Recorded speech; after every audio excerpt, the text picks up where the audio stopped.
Found out from her best friend it wasn't mine. My parents made me believe I was doing the right thing the whole time. I kicked her out of the house, never heard from her since. So, I am on the other side of the fence. Basically, I am dating this girl for about 3 years. Rocky relationship and all that jazz. I break up with her and move back to my hometown for a period. While back she asks if she can come visit, etc. First mistake, but believe me, sex was really golden between us. Anyway, 2 months after the visit she is pregnant. Not the best news in the world, but I am from a family of certain values on these matters, so I own up. After spending a week with her and discussing what to do, I go back home and start prepare stuff. 3 days later she calls and claims a miscarriage and we sort of end it, dies out. No pun intended, the next few weeks. Fast forward 7 months and I've moved back to the same city, capital of Norway, Oslo, and continue my career. Suddenly I see a FB post about this girl getting a child. 9 months and 2 days after her visit. Unamused. It turns out, she had been dating another dude for the whole 3 years we had been dating. They even lived together for 2 of the years. She kinda just decided that she felt better with him as the dad. So, basically she convinced him he was the dad. So he announced to the whole world and was just about to go on fatherly leave when I found out. I quietly asked her for a paternity test and to no surprise, it stated with 99% that I am the father. Shits unravel. He is not happy. OBV, and has to tell the world that nope, just kidding, I am not a dad. Anyways, 4 years later it's all good and we have 50% shared custody. But damn, it was a few funky months in the start. Edit. After some questions and stuff. Yes, I did spend time at her apartment. She had me over every time the other guy was away and such. She also faked moved into my apartment for 6 months. I do not feel the need to go into details as it's pretty much a closed chapter, but will answer general questions about the situation. Not a man, never been in this situation, but I am the child of one of these situations, so I thought I'd chime in. Although at this point I think I'm a little late to the party, as usual with these threads. TLDR. Mom stayed with her husband at first and he is legally my father, but my dad decided he wanted to stay in the picture, so my mom eventually married him and I have 2 dads. My mom got married when she was 17 and had 3 sons with her first husband. I'm going to call him Ben. They were together for a long time, I think about 18 years total. Somewhere along the way she realized she was caught in a loveless marriage but couldn't really do anything about it. My dad, who I'll call Dave, moved in across the street and the 2 of them started spending time together, and she started an affair with him. They weren't careful enough, and next thing you know my mom is pregnant with me. She knew from the get-go I wasn't Ben's, and he kind of had an idea too because they weren't intimate that often and the math didn't work out. But I think he went along with it just because he didn't want to think about what she was doing behind his back. My dad initially didn't want to have anything to do with me, so when I was born, they put down her husband's name on my birth certificate as the father and called it a day. Paternity tests were done, though, and my mom confirmed what she already knew. Sorry. Around here my details get a little fuzzy because my mom still hasn't given me a full and complete story. Dave still definitely didn't want to stick with my mom and it was just agreed that Ben would raise me as his and they would forget it happened. He was and is a great guy and an awesome dad. Now, the way I've heard it is Dave, despite his convictions, couldn't stay away because he loved my mom so much, and once he laid eyes on me he was head over heels. Some of my earliest memories are going to visit him in his apartment. At some point between the time I was 2 and the time I was 3, my mom and Ben divorced. I don't remember it and was kept largely out of it, but I understand it was very messy. Because I was legally Ben's daughter, I got the same visitations as my other brothers who were still under 18. My mom and Dave married when I was 4, and Dave was never happy about these visits, but I was because I loved Ben so much.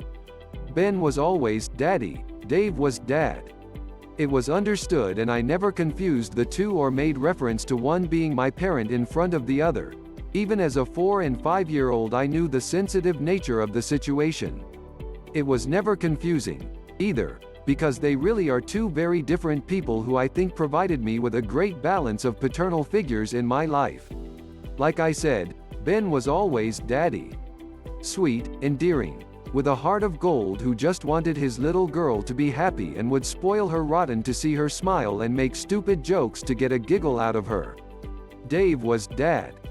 Still kind and loved me to death, but more of the disciplinarian who I knew not to mess with. My mom's not married to either of them now, another long-winded story entirely, but I consider both of them to be my father and I consider both of them to have done the best job they could have, and I think I turned out alright. Edit. Wow. I didn't read through many of these stories before posting, but for the most part they're pretty bitter and awful. At this point I feel so lucky that everyone was generally happy I existed. Shit. I know this is so far buried that it won't get much attention, but I hope someone out there can see this as a more positive story despite the fucked upness of the situation. Throwaway account for reasons. I was 16 and in high school when I was dating this girl who was my first love. We will call her Kay. Kay and I had sex roughly 3 months before homecoming. We had been only dating for a few weeks prior to that. Being a horny teenager was a nice mix with a girl that was willing to put out. Things go by as they usually do. We still see each other and hump like rabbits. However, Kay was also hanging out with this other guy named Derek every time she wasn't around me. My best friend Matt starts telling me that he's seeing them hold hands and making out by the art room, etc. Sure as shit I catch them in the middle of a hot and heavy session, but being the dumbass kid that I was, I forgave her. A few days later she tells me she hasn't had her period in the last 2 months. Eventually we try to keep things on the down low until the day of homecoming, and by the time we are taking pictures, with my whole family around, of course she announces that she's pregnant. So, begins a spiral of madness for the next 7 months. After one last night of fun, at our homecoming dance, we start discussing what we need to do in order to prepare for the baby. I start applying for jobs, pretty much taking in the fact that my life is order. No more fun for me now. We make preparations to get an apartment to provide for the kid, etc. My folks are pissed at me, not talking to me until they had to. The rumors around the school are crazy. What makes it worse is that most of them were accusing me of raping Kay. Even my friends believed it. The rumor went that I had forced myself on her with no condom and had my way with her. It got so out of hand that counselors would call me in daily to make sure that I was of sound mind. Being accused for being a rapist was insane for being 16, and I wouldn't ever wish that on anyone. It all blew up when I caught Kay sexting my best friend Matt. That's when I started thinking that there was something was up. I know I was a fucking idiot. About 2 weeks after she breaks up with me and starts dating Matt, she starts calling me and texting me calling me a rapist and a piece of shit lowlife. Even though she said these things, she still loved me and wanted me to support our kid. I really start having a mental breakdown, knowing that I can't trust anyone. Hell, even thought about eating a bullet just to end it all. I had no one. My folks moved me to a different school to hope that I could start fresh, but despite this the torment goes on until her delivery date. My whole family is there at the hospital and my stomach is in knots. I can't breathe. This was the night that my adult life would begin. Hours pass and she finally goes through her contractions and the baby is born. The baby comes out to be black. I wish I was joking, and I know how insane this all sounds. The worst part is that my best friend Matt was black. The sheer horror on Kay's face is something that I will never forget and something that I will never forgive. Immediately I go for a DNA test and a few weeks later it comes back that it's not mine. My friend Matt was screwing my girlfriend behind my back the entire time. My whole high school and teenage years were ruined because these people couldn't tell the truth. TLDR. Strung around high school as a rapist. Baby came out black. Best friend who was African American was fucking my girlfriend the entire time behind my back. Back in college, I was seeing a girl for a while. Kinda serious, more so for her than me apparently. She winds up pregnant. I was young, didn't really know what to do, but knew if it was mine, I would do the right thing and be the father. Major caveat: I have a physical condition that makes it highly unlikely that I can actually get anyone knocked up, and she knew this. Long story, and possible identifying info, so I'm leaving the details out.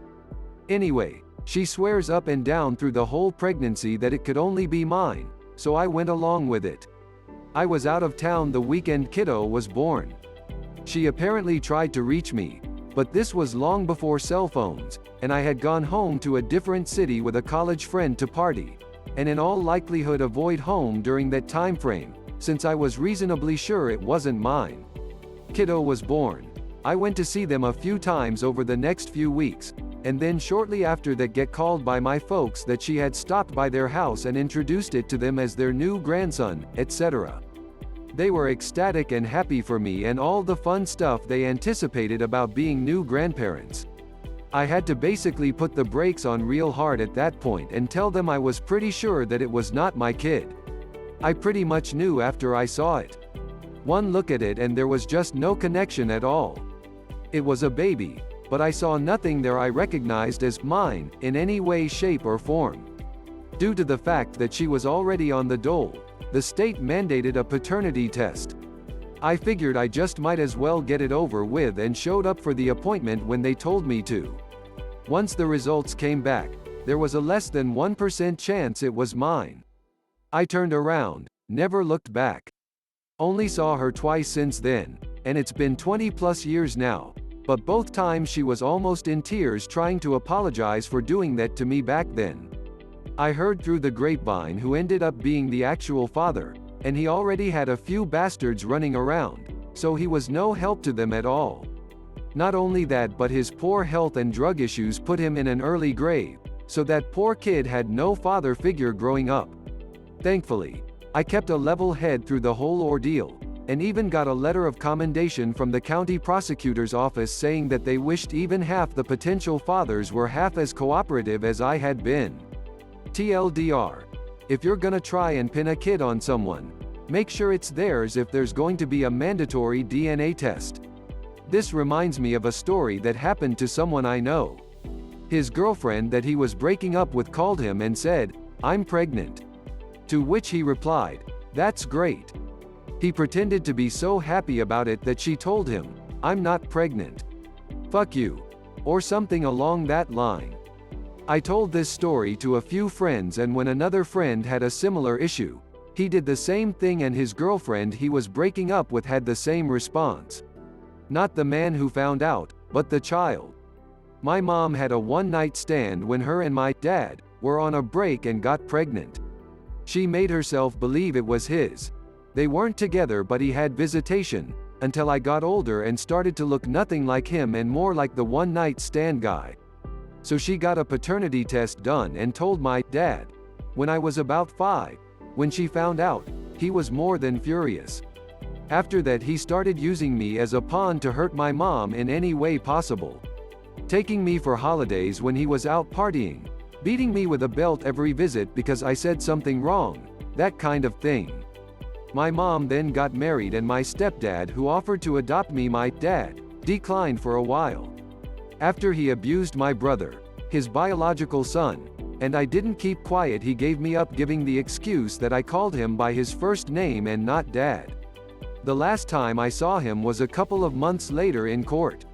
He tries to contact me now, 11 years later, but I know it's for him to feel better about what he did, not to apologize or show interest in my life, so I don't respond.